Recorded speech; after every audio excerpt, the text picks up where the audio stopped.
Okay, so today we are going to do a deep dive into the world of a chemical application specialist. Sounds exciting. Yes. You know, we always get interesting stuff to go over for these deep dives, Mm. but I have to say this one is particularly intriguing to me. Oh, in what way? Well, you've provided us with some really interesting materials on this career path. We've got excerpts from RoleCatcher's career guide on chemical application specialists. RoleCatcher. They're doing some really interesting work with their AI-powered tools for career development. Exactly. And we're going to talk about those a little bit later on. But first, I kind of want to get a grasp on the foundation of this whole thing. Sure makes sense. What does the day-to-day life of a chemical application specialist even look like? Well, think of it this way. You're essentially a chemist who not only understands all the intricacies of chemical properties and processes, but you also know how to apply that knowledge to create real-world solutions. Okay, so you're not just stuck in a lab, like mixing stuff up all day. Yeah. Right. It's about taking that scientific knowledge and using it to make something practical, something that can benefit people. So like what? Give me an example. Well, the materials mention a lot of different applications. You could be involved in developing new types of eco-friendly paints or more effective pharmaceuticals or even, A love potion. well, maybe not a love potion, but the materials actually do mention perfumes. Really? Yeah, they talk about how chemical application specialists play a key role in developing fragrances for all sorts of things, perfumes, cosmetics, even cleaning products. Wow, that's pretty diverse. It is, and that's part of what makes this career path so interesting. There's a lot of room for specialization depending on your interests. So it's not just about knowing your chemical compounds, it's about understanding how those compounds could be used to create something new and exciting. Exactly. It's that combination of scientific rigor and creative problem solving that really defines this field. Now, materials break down the career path into three main stages: junior, mid-level, and senior. Can you talk a bit about how those differ? Yeah, absolutely. So at the junior level, you're really focused on building your foundational knowledge and skills.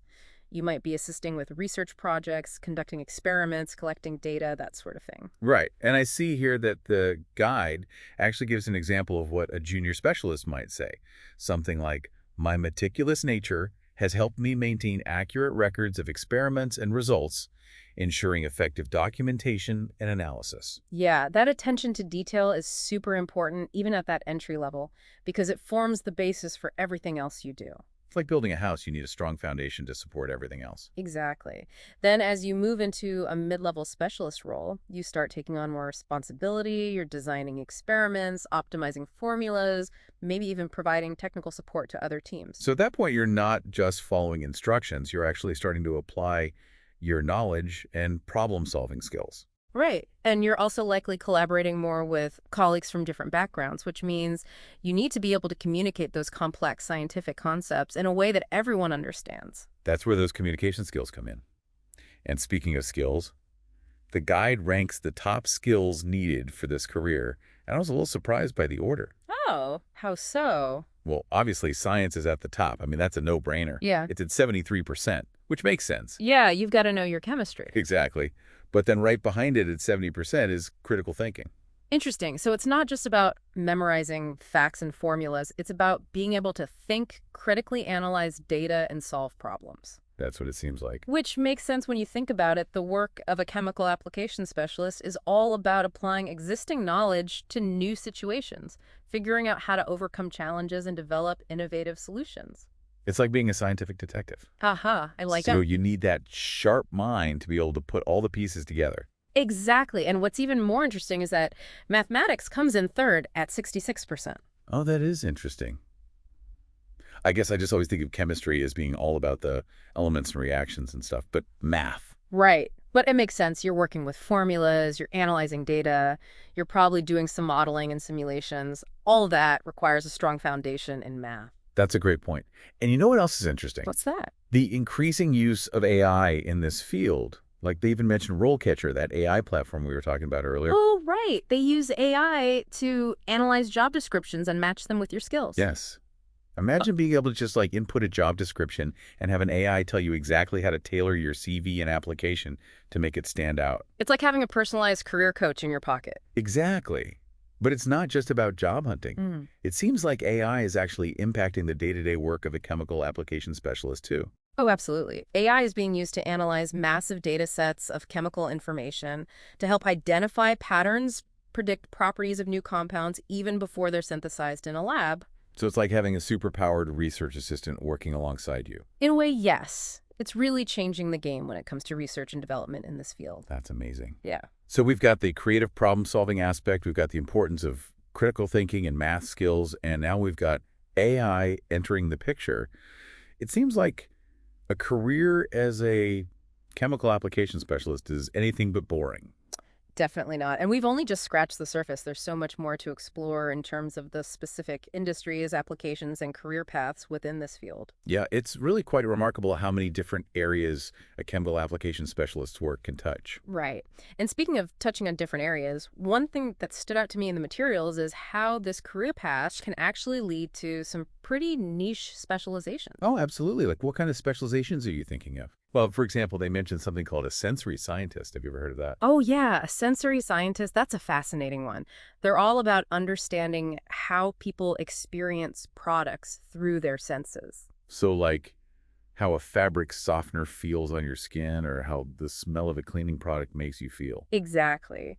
They do a lot of work with things like taste, smell, texture, all of that sensory input that we get from That's products. so interesting. I mean, I never would have thought of that as being related to chemistry, but it makes sense. Right. Because at the end of the day, a lot of chemical applications are about creating products that people interact with on a sensory level. So like a cosmetic chemist, that's another specialization they mentioned. Hmm. I guess that's pretty self-explanatory. Yeah, you're developing makeup, skincare products, things like that. Right. And then there's textile chemists now. That one sounds intriguing. Oh, yeah. Textile chemistry is a whole world in itself. You're working with the fibers and dyes and finishes that go into making fabrics. Wow, so like from the clothes we wear to the carpets we walk on. Exactly. And what's really interesting is how these different specializations often overlap. Oh, so. Well, take the example of a textile chemist. They might need to understand the chemical properties of certain dyes to make sure they're color fast and won't fade easily. Right. But they might also need to consider the sensory aspect, like how those dyes will feel on the skin or whether they have any undesirable odors. So it all comes full circle. Exactly. And that's just one example. There are countless ways that these different specializations within the field of chemical applications intersect and connect with each other. That's really cool. It's like this whole hidden world of chemistry that's all around us, influencing the products we use every single day. Exactly. And it's a field that's constantly evolving. Oh, yeah. Speaking of evolving, the materials also touched on the importance of continuous learning for chemical application specialists. Oh, absolutely. It's not enough to just get your degree and call it a day. Right. Like chemistry is always moving forward. There are new discoveries, new technologies all the time. Exactly. A good chemical application specialist is always learning, always staying up to date on the latest advancements in the field. So how do they do that? Like, what are some ways to keep learning and growing in this career? Well, subscribing to industry publications is a big one. Things like the Journal of Chemical Engineering and Process Technology. Okay, so staying current on the research and the latest findings. Exactly. And then there are conferences and workshops hosted by organizations like the American Chemical Society. So you get to network with other professionals in the field and learn from experts. Precisely. And often these conferences will have presentations on cutting edge research, new technologies, emerging trends. It's a great way to stay ahead of the curve. That's really interesting. It sounds like being an active part of the scientific community is really important in this field. It is, because you're not just working in isolation, you're part of a larger conversation, a global effort to advance our understanding of chemistry and its applications. That's an inspiring way to think about it. It is, and it's that sense of community, that shared passion for discovery that really makes this field so rewarding. Definitely. Mm. Now let's talk about something else that's super important for anyone considering this career path. Landing that first job. Yeah, the job hunt can be a bit daunting, but the materials actually provide some really helpful advice. Like what? What kind of advice stood out to you? Well, first and foremost, they emphasize the importance of tailoring your CV and cover letter to each specific job you apply for. Oh, right. So it's not a one-size-fits-all approach. Exactly. You need to take the time to really understand the specific requirements and responsibilities of each role, and then highlight the skills and experience that are most relevant. So like if a company is looking for a chemical application specialist with experience in developing sustainable packaging, you'd want to make sure you emphasize any projects or research you've done in that area. Exactly. And the guide actually provides some great examples of how to do that. They show you how a chemical application specialist might describe their skills and experience in a way that resonates with potential employers. That's super helpful. I mean, I know from personal experience that writing a compelling CV and cover letter can be a real challenge. It is. You have to find that balance between providing enough detail to showcase your qualifications, Mm. but also keeping it concise and engaging. Right. You don't want to bore them to death with a 5-page CV. Exactly. And that's where those AI-powered tools we talked about earlier can come in handy. Oh, right. Like RoleCatcher, they have that CV and cover letter analysis feature. Yes. So you could upload your documents and get feedback on things like clarity, conciseness, use of keywords. It's like having a personal editor. That's amazing. Yeah. So much less stressful than trying to figure it all out on your own. Right. And the guide also talks about the importance of networking. Networking, always a good tip. It is. And in a field like chemistry, it's so important to build relationships with other professionals, attend conferences, join industry organizations. It's all about making those connections and putting yourself out there. Because you never know who might know of an open position or be able to offer valuable advice or even just share their experiences in the field. Exactly. Networking is not just about finding a job. It's about building your professional community and expanding your knowledge and opportunities. That's a great way to think about it. Hmm. So we've got tailoring your application networking. Any other tips for acing that job interview? Well, they also emphasize the importance of practicing your answers to common interview questions. Oh, yeah, that's always a good idea. I know I always get tongue-tied if I haven't at least thought about my answers beforehand. Me too. And the guide actually provides a list of common interview questions for chemical application specialists. Oh, they do? Like what kind of questions? Well, one that stood out to me was, how do you stay up to date on the latest advancements in chemistry? That's a really good one because it shows that you're committed to continuous learning. Right, and you can talk about all those resources we were just discussing, like the journals, the conferences, the organizations. Exactly. And then there are more technical questions like, can you describe a time when you had to troubleshoot a problem with a chemical formulation? Oh, okay, so they're really trying to gauge your problem-solving skills. Right, and your ability to think critically and apply your knowledge to real-world situations. Makes sense. It's one thing to know the theory, but it's another thing entirely to be able to put it into practice. Exactly. And that's what those interview questions are designed to assess your ability to not just understand chemistry, Yeah. but to use it to solve problems, develop products, and make a real-world impact. Okay, so you've aced the interview, you've landed the job. What does career progression look like for a chemical application specialist? Yeah. What are some of the paths you can take? Well, that's where things get really exciting. There are so many different directions you can go in. Early on, you might focus on developing your technical skills, like mastering different analytical techniques or contributing to research projects under the guidance of more experienced colleagues. So it's kind of like an apprenticeship in a way. Yeah, exactly. You're learning the ropes, honing your skills, building a solid foundation for your career. And then as you gain more experience, you can start taking on more responsibility, right? Absolutely. You might lead small research projects, mentor junior staff, maybe even present your findings at conferences. So it becomes about more than just the technical stuff. You're developing leadership skills, Right. communication abilities, all of that. Precisely. It's about becoming a more well-rounded professional.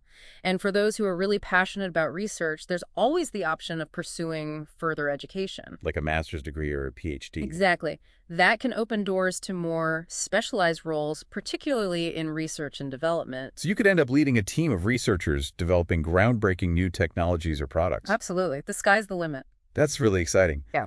But let's be real for a moment. Every job has its challenges, right? What are some of the potential downsides of working as a chemical application specialist? Well, the work can be demanding, for sure.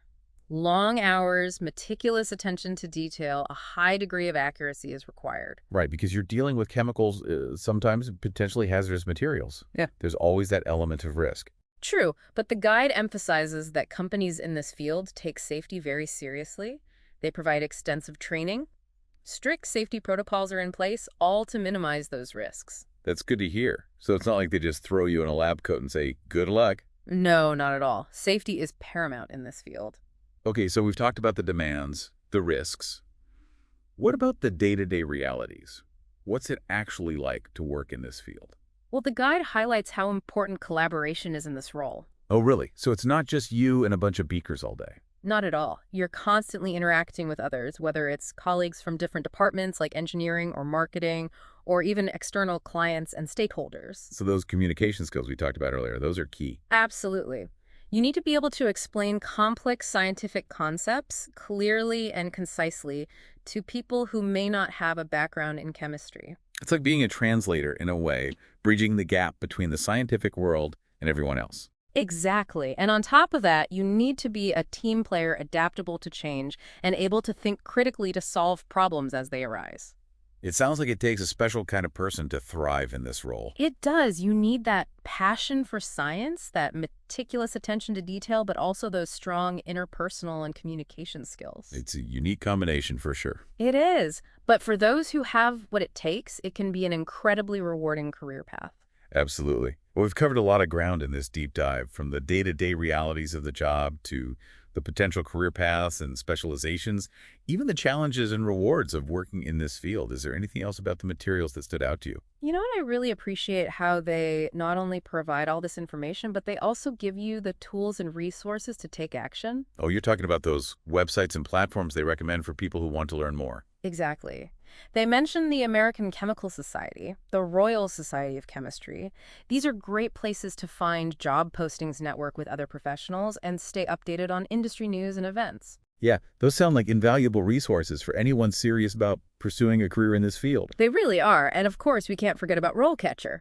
Ah, yes, RoleCatcher, our favorite AI-powered career coach. Right. I mean, their tools for CV and cover letter analysis, interview, prep, those can be game changers for job seekers in any field, but especially in a competitive field like chemistry, where you really need to make your application stand out. It's like having a secret weapon in your back pocket. Exactly. And the best part is they offer a free basic membership, so there's no risk in trying it out. That's fantastic. Well, we will definitely make sure to include links to all of these resources in our show notes. Perfect. Because at the end of the day, the most important thing is to give our listeners the tools and inspiration they need to pursue their passions and explore different career paths. Couldn't have said it better myself. So for any of you out there who are fascinated by the world of chemistry and eager to make a real-world impact with your knowledge and skills, a career as a chemical application specialist might just be the perfect fit. It's a challenging yet rewarding path, full of opportunities for growth, discovery, and innovation.